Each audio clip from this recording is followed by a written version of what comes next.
Hello, কেমন আছো সবাই? Welcome back to mum and Munchkin. তো আমরা মায়েরা যখন বাচ্চাদের খাবার বানাতে যাই, দুটো বিষয় কিন্তু আমাদের মাথায় সবসময়ই থাকে। প্রথম হচ্ছে খাবারটা যেন পুষ্টিগুণে সমৃদ্ধ হয়, আর দ্বিতীয় হচ্ছে খাবারটা এমন বানাবো যেটাতে সময় অনেকটা কম লাগবে, যাতে আমাদের সময়টা বাঁচে এবং সেটা আমরা আমাদের বেবিদের সাথে কাটাতে পারি। তার সাথে সাথে অনেক অ্যাক্টিভিটিস থাকে, অনেক কিছু করার থাকে বেবির সাথে সারাদিনে। তো সেই জন্য এমন ধরনের খাবার বানাবো যাতে সময় কম লাগে কিন্তু পুষ্টিগুণে সমৃদ্ধও হয়। তো চলো দেরি না করে রেসিপিটা আগে শুরু করে দিই। রেসিপিটা বানানোর জন্য আমি নিয়ে নিলাম এখানে হাফ কাপ মতো পাতলা চিড়ে।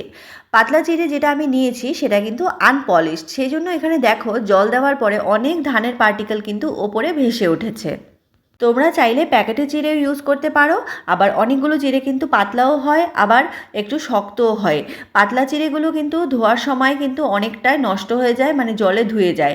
সেই জন্য আমি একটু বেশি পরিমাণে নিয়ে নিয়েছি, তোমরা পরিমাণটা বুঝে নিয়ে নেবে যে ধরনের চিড়ে ইউজ করছো আর কি। তো দেখো আমি 2-3 বার ভালো করে ওয়াশ করে ওই ধানের পার্টিকেলগুলোকে ভালো করে রিমুভ করে নিয়েছি। দিয়ে আমি একটা প্যানের মধ্যে জলটা ঝরিয়ে চিড়েটা আমি এখানে দিয়ে দিলাম। তো এখানে দেখো আমি চিড়েটা দিয়ে দেওয়ার পরে তারপরে তার মধ্যে দিয়ে দিচ্ছি আমি হাফ কাপ মতো দুধের সর সমেত গরুর দুধ। আমি এখানে গরুর দুধ ইউজ করেছি, তোমরা চাইলে এখানে প্যাকেটের দুধও ইউজ করতে পারো, তবে খেয়াল রেখো দুধটা যেন ফুল ফ্যাট মিল্ক হয়। আর সঙ্গে দিয়ে দিলাম আমি এখানে 2টো এলাচ, মুখগুলো ফাটিয়ে অবশ্যই, যাতে গন্ধটা খুব ভালো করে দুধের সাথে মিশে একটা সুন্দর গন্ধ বেরোয়। তো চিড়েটা দুধের সাথে আমি মোটামুটি 3 থেকে 4 মিনিট মতো রান্না করব। তো ইতিমধ্যে আমি দেখো একটা অ্যাপেল ছোটো ছোটো টুকরো করে কেটে নিয়েছি। তোমরা যদি 1 বছরের নিচে বেবিদের জন্য এই রেসিপিটা করতে চাও তাহলে অবশ্যই গরুর দুধের পরিবর্তে জল ইউজ করতে পারো।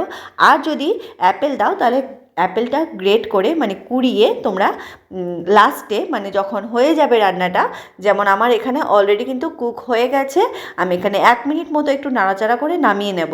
তো তোমরাও যারা 1 বছরের নিচে বেবিদের জন্য করবে, কুড়িয়ে ওই রান্নাটা হয়ে যাওয়ার পরে মিশিয়ে জাস্ট 1 মিনিট মতো একটু নাড়াচাড়া করে এরকমভাবে তারপরে নামিয়ে নেবে। তো আমার এখানে কিন্তু দেখো রেডি হয়ে গেছে পোরেজ, আমি বেবিকে সার্ভ করে দিচ্ছি।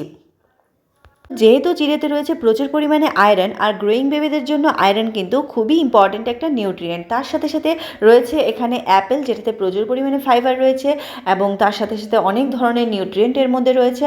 আর সঙ্গে দিচ্ছি আমি এখানে কিছুটা ঘি। ঘিতে প্রচুর পরিমাণে হেলদি ফ্যাট রয়েছে, যেটা ব্রেন ডেভেলপমেন্টের জন্য কিন্তু খুবই ইম্পর্ট্যান্ট।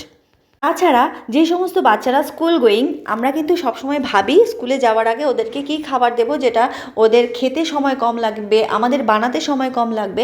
এই ধরনের পুষ্টিকর খাবার কিন্তু আমরা বানিয়ে বাচ্চাদেরকে খাইয়ে স্কুলে পাঠাতে পারি, তাতে কিন্তু কোনো অসুবিধা নেই, আর ওদের অনেকক্ষণ পেটটা ভর্তি থাকবে। তো কেমন লাগলো তোমাদের অবশ্যই জানিও, ভালো লেগে থাকলে লাইক কমেন্ট করে দিও। দেখা হচ্ছে নেক্সট ভিডিওতে, টাটা।